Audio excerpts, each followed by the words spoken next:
Bueno, vamos a empezar este tema. Estuvimos hablando la sesión anterior, ¿verdad? Un poco sobre cuál era el proceso de abastecimiento que comúnmente se tenía, ¿verdad? Vimos ahí un pequeño esquema de cómo se realiza, cuáles son las actividades relacionadas. De ahí vimos otro apartado donde se veían actividades de la gestión de compras como tal, ¿verdad? Entonces, por ahí ya teníamos algo orientado hacia eso, pero eh, ahorita vamos a ver un punto importante que tiene que ver ya específicamente con la documentación de ese tipo de procedimientos y que es el manual de compras, ¿verdad? El manual de compras viene a ser un documento que por lo general se elabora en la mayoría de las empresas que acostumbran documentar sus procesos, ¿verdad? Como tal. Y entonces básicamente, ¿qué es? Bueno, es un documento que consolida y presenta los puntos relacionados a la gestión de las compras, ¿verdad? Entonces, ¿con eso qué? ¿Qué pretendemos hacer? Pues bueno, establecer criterios para la toma de decisiones estructuradas y definidas, ¿verdad? Realizar un proceso de compras estandarizado, es decir, que los procedimientos y los lineamientos a tomar en cuenta sean ya claros para todos, ¿verdad? Y que al final no vaya a haber diferencias por interpretación o porque de repente alguien va a decir, ah, no, a mí se me antoja comprar esto y lo voy a hacer de esta y esta forma, ¿verdad? Sino que hayan eh, todo eso se encuentre documentado como debe de ser el proceso de la compra como tal, ¿verdad? Para que se pueda informar, ¿verdad? Todas las áreas involucradas en el correcto proceso de las compras y sus implicaciones, ¿verdad? Esa es otra de las finalidades de este documento, ¿verdad? El poder capacitar también a todos los involucrados, ¿verdad? En este proceso. Lograr la mejora continua de los procesos de compras, porque obviamente al definir algo ya escrito como tal y ya llevar un control de ese tipo de procesos, entonces nos vamos a ir topando con que probablemente hay algunas cosas que haya que mejorarlas, que haya que cambiarlas, ¿verdad? Que de repente estén generando resultados, ¿verdad? Que tal vez no son los que se esperan. Entonces se va a constantemente ir mejorando, ¿verdad? Proponiendo formas de hacer mejor los procesos, ¿verdad? Y entonces obviamente ese manual irá actualizándose hacia las mejores prácticas que se tengan definidas. Y por último, establecer mecanismos de evaluación y desarrollo de los proveedores, ¿verdad? Va a ser también parte de este manual de compras el poder establecer en él eh, cuál es el mecanismo para la selección y la evaluación de proveedores y cómo ir desarrollando estos hasta convertirlos en proveedores ya confiables que nosotros ya podemos tenerlos asociados directamente a la empresa y comprar sin ninguna repercusión, sin ningún riesgo. Entonces, ¿cuál es la estructura general de un manual de este tipo? Pues bueno, arrancamos con un índice objetivo, como todo, de alcance, eh,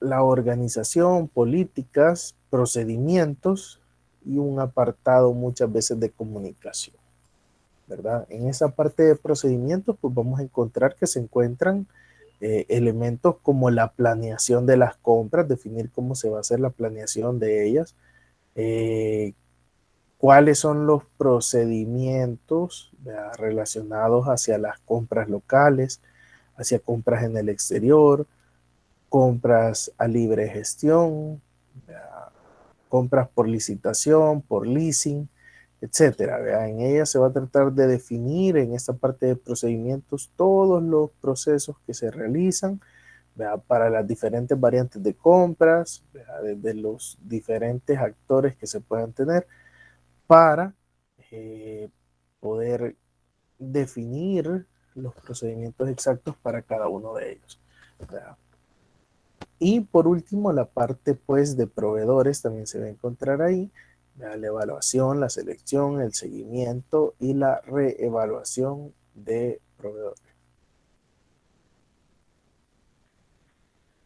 Entonces, en el caso del objetivo, pues lo que hace este apartado es que define lo que se espera alcanzar, ¿verdad? Con la elaboración y la aplicación de este documento como tal, del manual, ¿verdad? ¿Qué es lo que busca? ¿Qué es lo que espera obtener al estar desarrollando este tipo de manuales?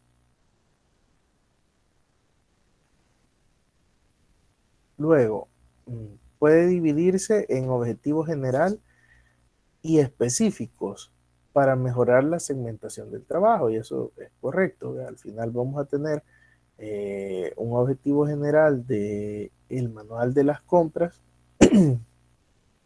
pero van a haber pequeños objetivos específicos que ayudan a alcanzar ese objetivo general. Y los objetivos dice que deben de estar planteados como objetivos SMART, lo cual permite hacer una evaluación del cumplimiento de los mismos y renovarlos continuamente. Entonces, no sé si alguien había escuchado ya o había trabajado antes con esa idea de los objetivos SMART.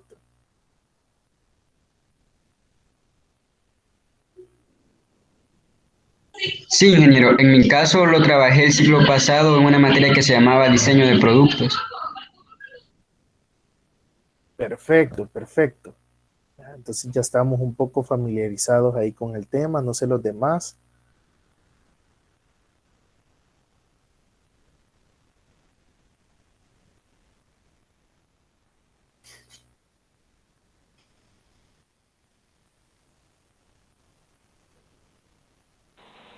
Sí, también en la misma materia. Ok, perfecto. Bueno, eh, pues para aquellos que probablemente no hayan escuchado algo sobre este tipo de características de los objetivos o esta forma de cómo generarlos, ¿verdad? Lo que indica es que un objetivo para que sea válido, para que permita plasmar claramente cuál es lo que deseamos alcanzar, ¿verdad? Como parte de la gestión de lo que estamos queriendo desarrollar, ¿verdad? Es que deben de ser primero específicos, ¿verdad? Tienen que decir qué es lo que se espera obtener, ¿verdad? Luego deben de ser medibles, ¿verdad? Donde nosotros podamos de alguna forma determinar su valor, ¿verdad? No puede ser un objetivo, por ejemplo, que de repente nosotros digamos, hacer las cosas bien, ¿verdad? Porque ese bien va a ser de repente bien subjetivo, ¿verdad? Para mí puede ser bien eh, hacer las cosas de una forma, pero para otra persona puede ser bien hacerlo de otra. Entonces, lo que vamos a buscar son encontrar características específicas y además de ello que sean medibles, ¿verdad? Es decir, si nosotros nos estamos planteando objetivos, ¿verdad? De compras, ¿verdad? De repente uno puede ser eh,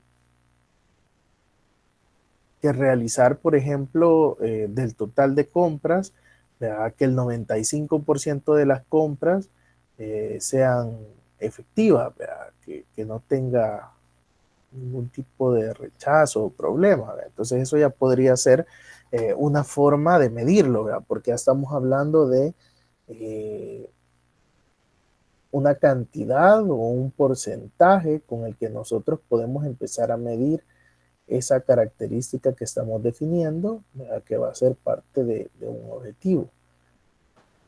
Por otra parte, es importante que sean alcanzables, ¿verdad? Al final que sean objetivos que realmente, si se definen esos objetivos así, es porque van a permitir que las personas involucradas, ¿verdad? Que los colaboradores logren alcanzar ese nivel de desempeño, ¿verdad? Poniendo cierta cantidad de esfuerzo, ¿verdad? Y haciendo las cosas bien para llegar a ese nivel ¿verdad? De excelencia. Entonces no va a tener sentido que de repente digamos, bueno, esta sucursal, ¿verdad? O vamos a hacer, por ejemplo, la totalidad de las compras, ¿verdad? Para una sucursal, ¿verdad? Y entonces esperamos que el 100% de las compras, ¿verdad? Sean sin errores, y esa va a ser la forma de alcanzarlo. Y de repente estamos viendo que tenemos, de acuerdo al proceso y todo, que lo más que se ha logrado obtener es un 80% de cumplimiento, y ya se buscó, mejorarlo desde cualquier punto de vista, pero se ve que es algo que no es alcanzable, ya no depende de nosotros. Entonces en ese momento el objetivo no estaría cumpliendo su idea, ¿verdad? Porque eh, no estaría siendo alcanzable. O sea, es decir, va a ser un objetivo que va a estar ahí, pero que nunca vamos a poder llegar a darle cumplimiento, ¿verdad? Sino que siempre nos vamos a quedar abajo.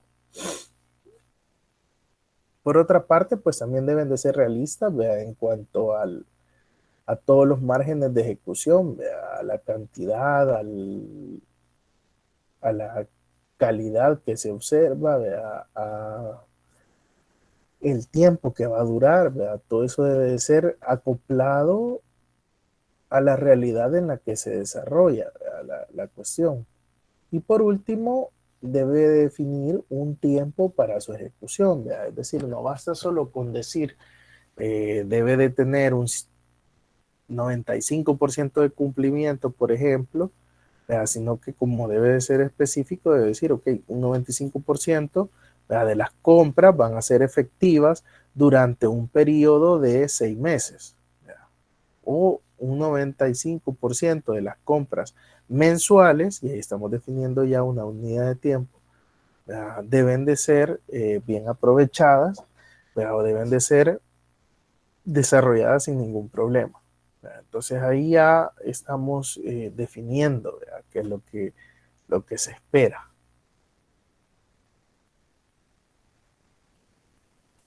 ¿Tenemos dudas hasta acá?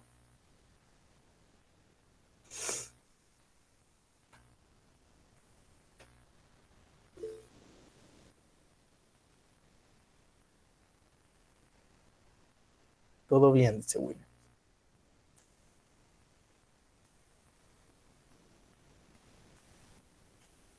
Vaya, entonces en ese caso pasamos a ver otro par de apartados que tenemos en el manual, que es la parte del alcance, ¿verdad? Que el alcance es donde se define quiénes son los involucrados en la aplicación de los reglamentos, ¿verdad? Y procedimientos detallados en el manual.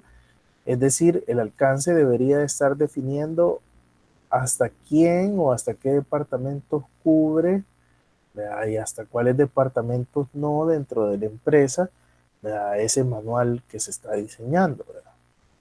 Si de repente hay alguna exclusión porque esta persona o este departamento o esta área, por ejemplo, va a realizar ciertas actividades que son bien peculiares de ellos y que no van a estar normadas por este manual, sino que va a tener su propio proceso, etcétera. Entonces, en ese momento ya estamos haciendo una exclusión, ¿verdad? Del alcance de nuestro manual, y define qué actividades quedan dentro del marco de aplicación del manual también. Es decir, de repente podemos tener algunas actividades de compra que, por ejemplo, compras de mantenimiento, no se van a normar en ese manual, sino que mantenimiento va a tener opción de decidir a dónde compra y cómo lo hace, ¿verdad? Porque puede que sus compras sean bien variables.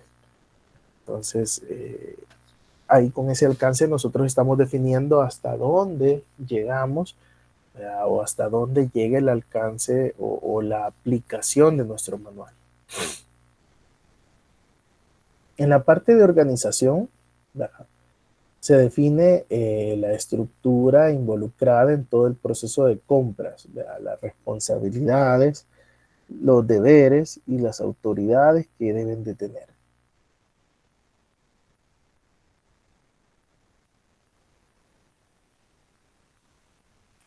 Luego tenemos la parte de política. En la parte de política se establece todos los lineamientos, acuerdos, normativas e incluso leyes que afectarán a los diversos procesos de compra definidos por la institución. Entonces ahí, si se fijan, vamos a empezar a definir ya formalmente cuáles son aquellos puntos relevantes donde, por ejemplo, nosotros podamos definir políticas que digan, bueno, para cada producto clave, ¿vea? O para cada producto que sea indispensable para el proceso productivo, deberá de tenerse al menos una cantidad de 3 proveedores, ¿vea? Por cada producto de esos que sean indispensables. ¿Por qué? Porque probablemente sea detectado, ¿vea? De que no podemos quedarnos solo con un proveedor, ¿vea? Porque genera algún tipo de riesgo. O, por ejemplo, alguna política podrá ser que de repente de algún monto para arriba habrá que pedir algún escalamiento de autorización, ¿verdad? Y que no podrá hacerse directamente la compra, ¿verdad? Entonces, el cumplimiento de estos, ¿verdad? Son clave para el perfecto desarrollo del proceso de compras sin tener implicaciones internas o externas, ¿verdad? Es decir, ahí se está diciendo las políticas vienen siendo lo que es una ley, ¿verdad? Para un grupo de personas dentro de un territorio, entonces las políticas vienen siendo lo que organizativamente para nosotros serían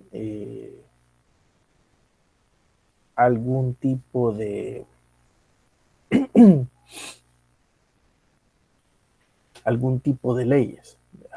Pero en este caso las políticas pues son internas, impactan directamente a la institución, a nadie más. Luego tenemos un apartado de comunicación que define cómo se va a realizar la comunicación hacia los involucrados con el fin de que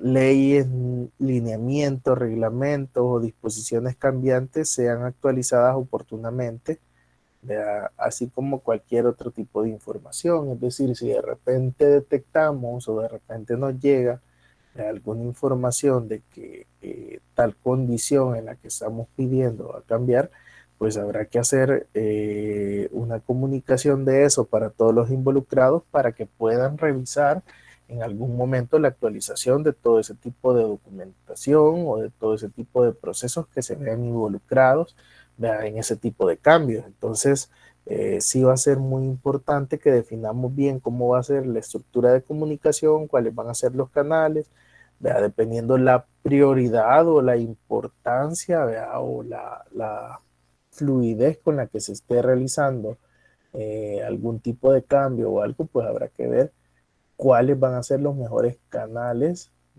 adecuados para poder hacer que esta comunicación fluya hacia todos los involucrados en la empresa. Entonces, Perdón, básicamente, ingeniero, ¿sí?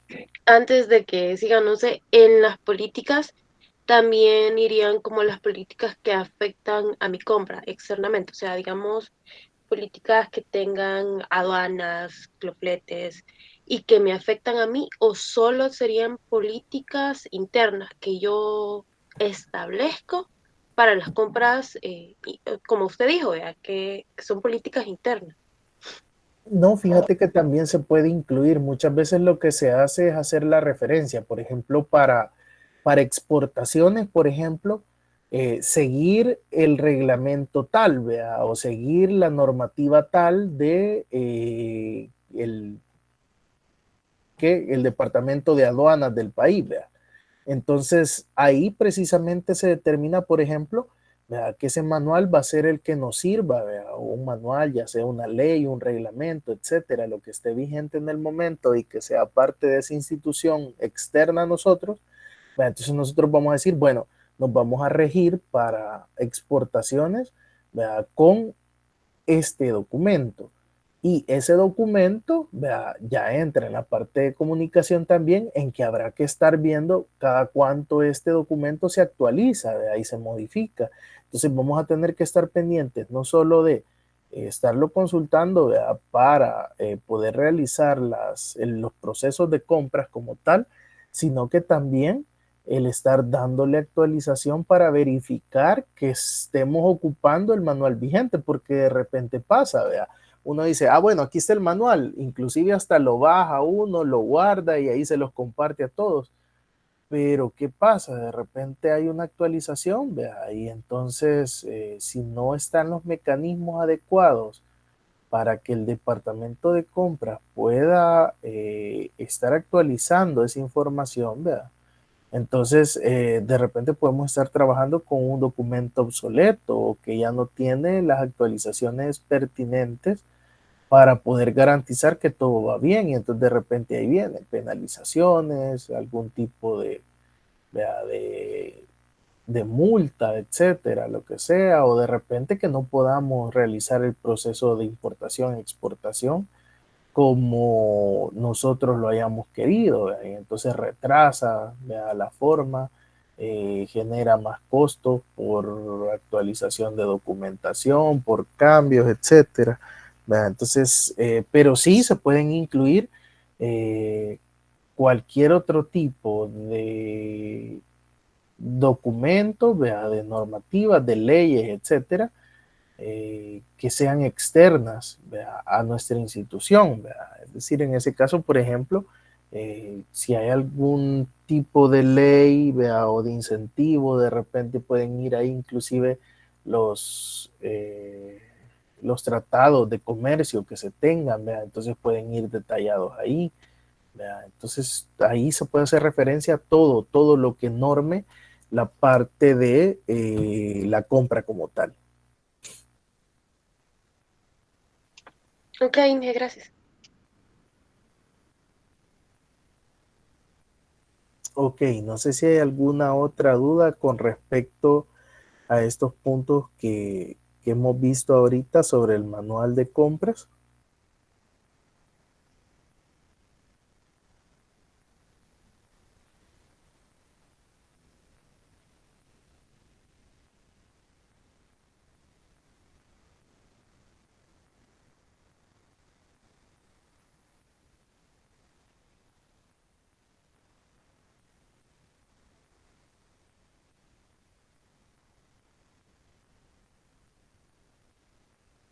Vaya, si no hay, ok, por ahí dice Miguel, no hay ninguna duda por el momento. Eh, si no hay más dudas en cuanto a este tema, vamos a hacer un pequeño break ahorita y vamos a seguir con la siguiente presentación que tenemos. Así es que vamos a tomar unos 5 minutos, ¿verdad?, para ir a tomar agua, refrescar la garganta en mi caso, y continuamos ya con el otro tema, ¿verdad?